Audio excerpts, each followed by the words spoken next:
de dire que l'architecture est d'abord la ville et que la ville est un chef-d'œuvre bien plus grand que tout objet architectural. S'insurgeant contre la monumentalité, dans ses travaux comme dans son enseignement, il avait forgé ce concept d'espace architectural. Il s'intéressait à l'édifice de tous les jours. Il croyait en l'architecture du quotidien, non par inhibition, non par manque d'ambition, mais tout simplement parce que l'architecture donne du sens à l'espace dans lequel nous vivons. Et si en France, la ministre de la Culture est aussi la ministre des Architectes, c'est qu'il n'y a rien de plus culturel que de donner du sens à l'espace dans lequel nous vivons. Voilà l'ambition qui m'animait lors de l'élaboration de la stratégie nationale pour l'architecture. Pour moi, il était aussi urgent de reconnaître combien le talent des architectes est indispensable dans la période actuelle pour répondre aux défis qui se présentent à nous. Le logement, la transition énergétique, l'amélioration du cadre de vie, le vieillissement des hommes et des pierres. Pour cela, nous avions imaginé des mesures de court et de long terme. Certaines étaient rapidement opérationnelles, notamment celles qui relevaient directement de mon ministère, car comme je l'ai dit tout à l'heure, si la politique publique de l'architecture est du ressort du ministère de la Culture, son activité concerne aussi d'autres champs d'intervention de l'État. J'avais donc immédiatement inscrit certaines mesures dans une grande loi culturelle que je m'apprêtais à défendre devant le Parlement. Je ne citerai pas devant vous toutes les mesures, qui étaient réparties en 6 axes, mais je vais m'efforcer de vous en donner l'aperçu le plus concret possible, parce que cette stratégie avait pour vocation, je l'ai dit, à investir et à transformer le quotidien des Français. Faire naître un désir d'architecture était mon premier objectif. Pour qu'elle puisse devenir un geste auquel on est attentif au quotidien et un geste auquel on aura le réflexe de recourir pour transformer le quotidien, chacun doit avoir conscience de sa valeur culturelle. Pour aller dans ce sens, j'avais décidé de donner pour thème aux Journées européennes du patrimoine, un grand événement populaire inventé en France et organisé chaque année dans toute l'Europe pour rapprocher les peuples de leur patrimoine, l'architecture du XXIe siècle. C'était assez audacieux car l'architecture du XXIe siècle n'est pas encore considérée comme appartenant au patrimoine historique. Mais ces journées ont été un grand succès. Chacun a compris que la création d'aujourd'hui est le patrimoine de demain. J'ai donc proposé que soit organisé chaque année un événement national célébrant l'architecture et dont la première édition a eu lieu à l'automne 2016. Et pour reconnaître la création architecturale contemporaine, j'ai institué dans ma loi un label intitulé « Patrimoine de moins de 100 ans ».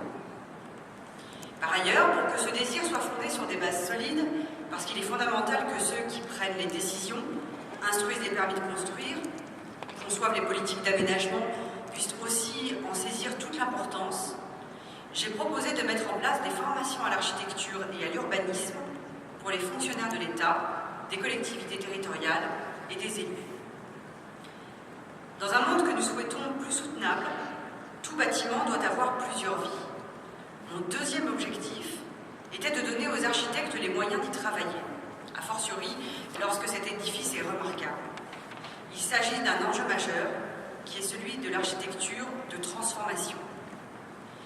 J'ai ainsi lancé en ce sens, avec la Caisse des dépôts et en partenariat avec l'Union sociale pour l'habitat, un appel à projet pour inventer de nouvelles solutions architecturales pour le logement, pour relever à la fois le défi de la mutabilité du logement social, de la transition écologique et de la transition démographique. Parce que la priorité était pour moi que l'architecture change le quotidien de nos concitoyens, et en particulier celui des plus fragiles.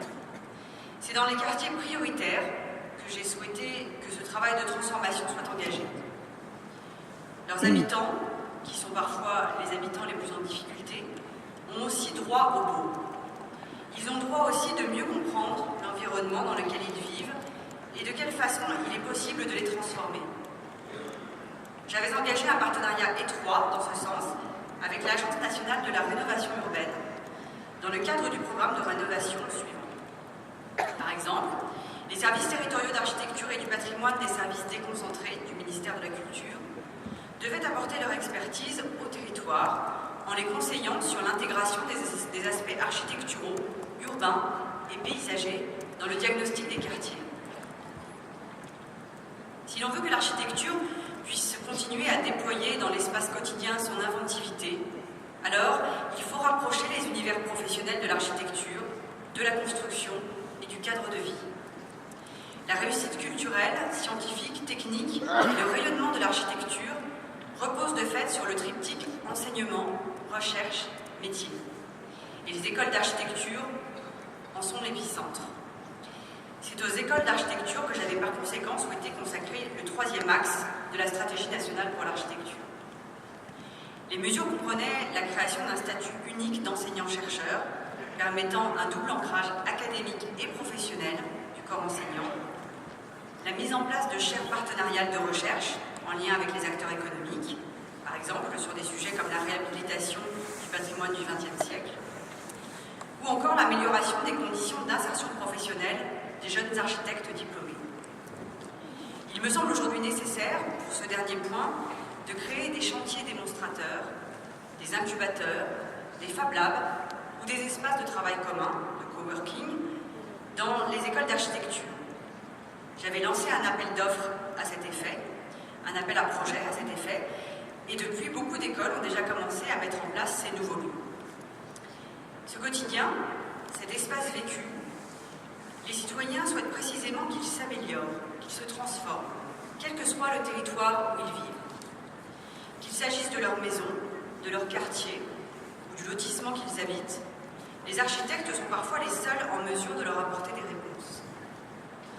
Ma responsabilité en tant que ministre était donc de les inciter à faire appel aux architectes. C'était mon quatrième objectif. J'ai inscrit des dispositions très ambitieuses dans la loi, comme l'intervention de l'architecte pour les permis d'aménagement des lotissements, ou encore l'abaissement du seuil de recours obligatoire à un architecte à 150 mètres carrés. La première mesure me paraissait indispensable pour faire évoluer un modèle d'aménagement qui dénature chaque année davantage les paysages français. La seconde l'était tout autant pour que chacun profite, dans son environnement privé, des opportunités nouvelles dont sont porteuses les solutions architecturales. Je pense en particulier à l'isolation thermique, aux bâtiments à basse consommation et à tout ce qui concerne la transition écologique. Et les architectes apportent toujours au cadre de vie une dimension esthétique qui le transforme tout autant qu'il lui donne un sens et une fierté nouvelle. Rendre l'architecture accessible à tous, notamment sur le plan économique, était mon cinquième objectif. Car les Français hésitent encore trop souvent à faire appel à la profession. Certains croient que l'intervention d'un architecte viendra faire gonfler le prix d'un chantier, sans pour autant donner davantage de valeur à l'édifice qu'ils rénovent ou qu'ils construisent. Pour prouver le contraire, j'ai lancé une mission d'étude sur la valeur économique de l'architecture. Et pour soutenir les jeunes architectes qui rencontrent de vraies difficultés les premières années de leur carrière, j'ai proposé des mesures afin que l'accès des jeunes agences à la commande publique soit facilité. J'ai également souhaité renforcer la présence des jeunes architectes dans les concours, et ainsi que les prix internationaux avec l'Institut français. De manière symbolique, pour la Biennale de Venise, j'avais indiqué qu'un architecte de moins de 40 ans devrait être choisi comme co-commissaire pour le pavillon français. Tout cela a contribué à mieux faire connaître les talents français sur l'ensemble du territoire national, comme à travers le monde, et à en valoriser tout le potentiel économique. Si l'on veut enfin permettre à chacun de voir en quoi l'architecture est capable pour transformer le quotidien, sur le plan du cadre de vie comme sur le plan esthétique, il faut lui donner la possibilité d'expérimenter. Offrir cette possibilité à des créateurs pour que tous les citoyens en profitent à leur tour, c'est la première responsabilité que je m'étais donnée comme ministre de la Culture. Et c'était mon sixième objectif. Parmi les mesures essentielles, j'avais prévu dans la loi une expérimentation du fameux permis de faire, c'est-à-dire la possibilité de déroger partiellement à certaines normes et réglementations pour atteindre un objectif esthétique ou architectural donné. La stratégie nationale pour l'architecture, vous l'aurez compris, avait donc pour ambition de contribuer très concrètement à promouvoir et à transformer l'architecture du quotidien, comme à améliorer le sort des architectes. Et parce que l'architecture n'appartient pas qu'aux architectes, il me semblait indispensable qu'elle soit mise en œuvre avec toutes les parties prenantes concernées. Les élus, la société civile, les acteurs privés, les écoles, les professionnels de la conception du cadre de vie. Pour que les solutions inventées par l'architecture puissent se déployer, sa reconnaissance doit être partagée par le plus grand nombre. En France, l'architecture est déjà partout. Elle fait notre fierté, elle est reconnue à l'étranger. Je suis convaincue que l'architecture dit beaucoup d'un pays, de sa capacité à innover, à inventer l'avenir, et même parfois à se dégager des carcans et des conventions. Pour toutes ces raisons, je vous encourage à la rendre toujours plus visible, de faire en sorte qu'elle continue de se réinventer et de se redéployer, qu'elle continue, en somme, de faire ce qu'elle fait de mieux. Non pas seulement transformer le quotidien, et c'est déjà beaucoup, non pas seulement l'embellir, et c'est déjà essentiel, mais donner du sens à l'espace quotidien dans lequel nous vivons. Je vous remercie pour votre attention.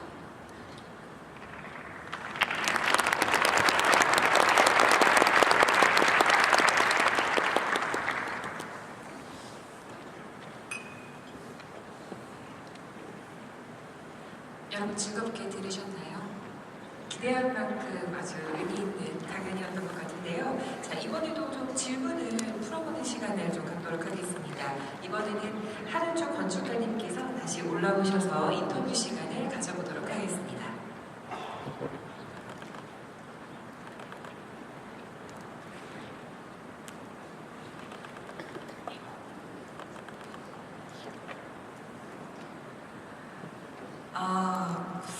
다들 그렇게 들으셨겠지만 우선 이 정책 수립을 하실 때 맨 처음에 도입부에 우리의 도시공간과 일상이라는 것에서부터 출발해서 그렇게 이제 건축을 문화 정책으로 끌어들이는 그런 부분들이 굉장히 인상 깊은 그런 스피킹이었습니다.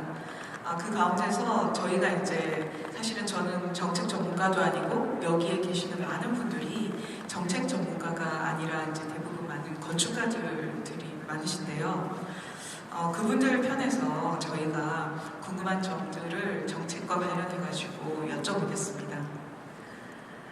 우선 그 정책에 관련해가지고 그 시민들의 어떤 인식이라든지 그런 것들을 받아들이기 위한 어떤 굉장히 새로운 방식이라든지 뭐 정책들 그런 방향들은 어떤 것들이 있는지 그런 게 좀 궁금하거든요. 정책을 만들어갈 때. 배운 거니까 이제 허가 접수하려고 그러거든요. 이렇게 정리된 표면 다시 메일로 보내드렸어요. 한번 일단 Thank you for the question. Yes, for me it was very important to make it clear in the mind of the public opinion that architects bring some value to the environment, to the house that people want to live in, to the apartments, to the projects. And so in France, I think the general public thinks that architecture is mostly cost, that it may be expensive to ask for an architect to make plans of a house or something. So people don't really understand that sometimes it can actually reduce the cost, or it can bring some more value to the environment or to the house. So for me it was important for the general public, for public opinion, to understand that. That's why I decided, and I heard the professor earlier who said that when he read about that decision, he thought he laughed at the beginning. But to create one day when we celebrate heritage and we value also architecture, contemporary architecture, is something that can bring public to be more aware of the architectural gesture. Sometimes they pass by a very beautiful building, they don't notice because it's very it's in there. environment, everyday environment, but to make them understand how the architects work, what they can bring to a building, what they can bring to the city, to the urban planning, is something very important. So I think something a day where you celebrate architecture can be a good mean to bring more public awareness on the value of architecture. Also, training or educating people who make decisions, policy decisions, like members of parliament, local governments, making them more aware of what architecture can bring is also very important. That's why I decided to create this training for people, policymakers, who could also better understand what architecture can bring. So that's the sort of things I did to raise awareness. 그러면 저희가 들은 강연에 대해서는 상당히 문화 정책에 대한 다소 약간 개괄적인 내용들을 주로 들었었는데, 앞전에 도시 계획에 관련돼 가지고 김정우 박사님께서 해주셨던 부분은 굉장히 이제 정책에 있어서 구체적인 얘기들을 조금 해주셨었거든요. 그래서 지금 큰 어젠다나 큰 그림을 당연히 이제 그리시는 포지션에 계시니까 그런 것들을 만들어 가시지만, 그런 것들이 세부적으로 실행이 되기 위해 가지고는 영국과 비슷한 방식으로 이렇게 가이드라인이 만들어지는 건지, 아니면은 또 다른 어떤 프랑스식의 방식이 있는 건지, 그런 게 조금 궁금하거든요, 실무 건축가로서.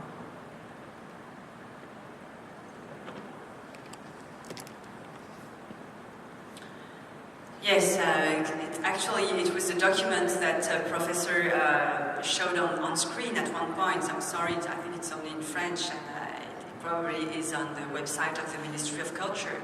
But of course, I just gave you the general intention that led me to propose this national strategy for architecture, and then there was a very concrete schedule and points, measures by measures, all the conclusions that we had drawn from the report on the national strategy, and so some of the reforms I proposed are already implemented. Some of them required a bill to be passed, so it's now done in France. So of course, you cannot stay at the level of intention or ambition. You have to be very precise if you want things to change. So for instance, I mentioned in my speech the fact that I wanted, in France you have to call an architect if you want to build a house, for instance, of more than 175 square meters. And to make the role of the architect more important, I wanted to bring down this threshold to 150 square meters. So all the people who now build a house of 100 square meters, 150 square meters or above, have to ask for an architect to draw the plans. So that's something also that can make it easier for architects to have projects and to make people understand the value of an architect in the everyday environment. So that's a kind of very concrete measure that I put in the bill. And of course, there were many other measures, very concrete measures, that you may find on the website of the ministry. 좋은 답변 해주셨는데, 사실 여기 전 장관님을 모시기 위해 가지고 저희가 이제 상당히 여러 어려운 과정을 거쳤었는데요. 플로어에 계신 분들도 이제 질문이 있으시리라고 생각하고 우선 플로어에 있는 분들한테 질문을 받도록 하겠습니다. 네, 질문 있으시면 손을 들어주시기 바랍니다. 네, 부담 갖지 마시고요. 편안하게 손 드시면 될 것 같은데요.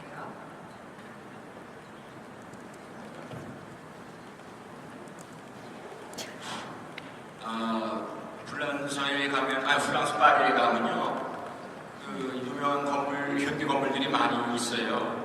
근데 유명한 프랑스 건축가가 있으면서도 왜 외국의 건축가한테 발주를 하는지 궁금합니다.